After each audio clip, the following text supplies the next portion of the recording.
Have you ever felt like your mind is drifting into a thick gray fog? You spend hours scrolling through 60-second clips, and by the time you look up, you're exhausted, yet you can't remember a single thing you just saw. This isn't just a bad habit, it's the silent erosion of your most valuable asset, your cognitive capital. We are currently living through an era of cheap dopamine, a digital drug that is quietly rewiring how our brains function. In the currency of the brain, dopamine is the reward. Historically, your brain released this chemical to reward survival behaviors, overcoming a challenge, finding food, or solving a complex problem. It was a hard-earned paycheck for high-value work. But social media and short-form videos have effectively hacked this system. They offer fast dopamine, instant, high-intensity hits that require zero effort. In a world saturated with pressure, where every age group feels the weight of modern life, these quick hits become an easy escape. But there is a hidden cost. App developers have perfected algorithms that understand your cravings better than you do, feeding you viral, sensationalist content that keeps you hooked. When the brain is flooded with this cheap currency, it loses interest in long-term investments. Deep thinking, research, and focused learning start to feel like chores. If your brain could speak, it would simply ask, why should I work for a reward when I can get it for free right here? Think of fast dopamine as the fast food of the mind. Just like a burger on a street corner, it's cheap, accessible, and engineered to be addictive with high hits of salt and sugar.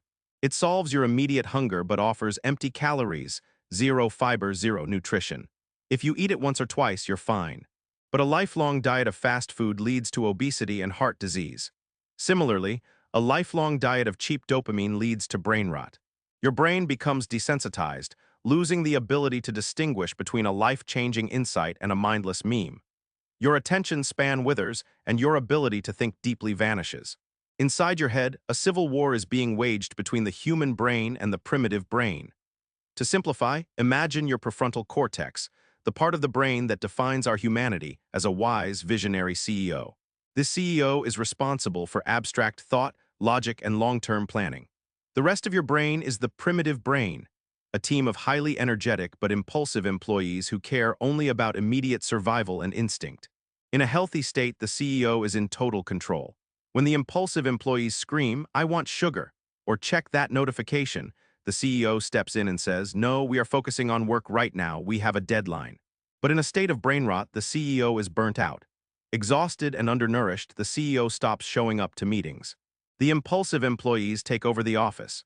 You find yourself scrolling because you can't stop, eating because you're bored, and procrastinating because the CEO is too weak to say no.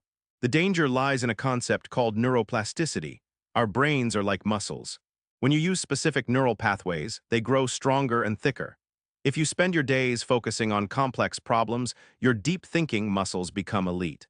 But if you spend all your time on shallow, 15-second distractions, those deep thinking pathways begin to atrophy.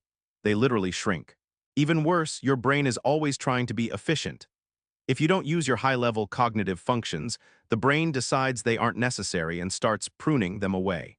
When you scroll for an hour, your brain doesn't have enough time to encode the information. That's why you can't remember what you watched 10 minutes ago.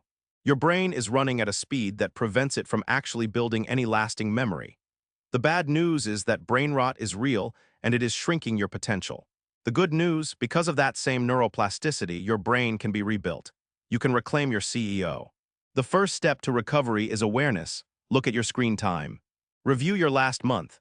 Are you consuming content or is the content consuming you? Once you acknowledge the problem, you can begin the two-step recovery, rebalancing your dopamine and retraining your neural pathways. We start with a digital detox, but we do it through baby steps. If I told you to quit TikTok today and read a 500-page book, you would fail. Your brain would itch with withdrawal. Instead, start small. When you browse social media, make a rule: no reading the comments. Comments are designed to trigger extra stimulation. By cutting them out, you lower the intensity. Then slowly transition from short-form clips to long-form videos. Move from videos to podcasts where you only use your ears. Finally, move toward meditation or reading. You are slowly lowering your dopamine baseline so that normal life starts to feel rewarding again. Next, you must practice monotasking. In our quest for efficiency, we often multitask, but this is a lie. When you check your email for 15 seconds while a file is downloading, you are fracturing your attention. Practice doing only one thing at a time. Put your phone on focus mode. leave it in another room. Use tools like a Pomodoro timer to create 30 or 60-minute windows of deep work where the world outside doesn't exist. This is weightlifting for your attention span. Finally, engage in complex thinking. Use your daily job as a training ground. Instead of doing the bare minimum, dig for the root cause of a problem. If your boss asks for one solution, brainstorm three. Learn advanced skills in the tools you already use. Move from basic spreadsheets to complex data modeling. This is a double win. You retrain your brain while simultaneously increasing your market value. Pick up a book. It doesn't have to be a book a week. Try one book every 3 months, just 10 pages a day. The goal is to force your brain to engage with ideas that don't have a scroll button. The battle for your mind is constant. In a sea of infinite distractions, choosing to focus on one thing is a revolutionary act. You have the power to stop the rot and put the CEO back in charge of the office. Your brain is waiting to be rebuilt.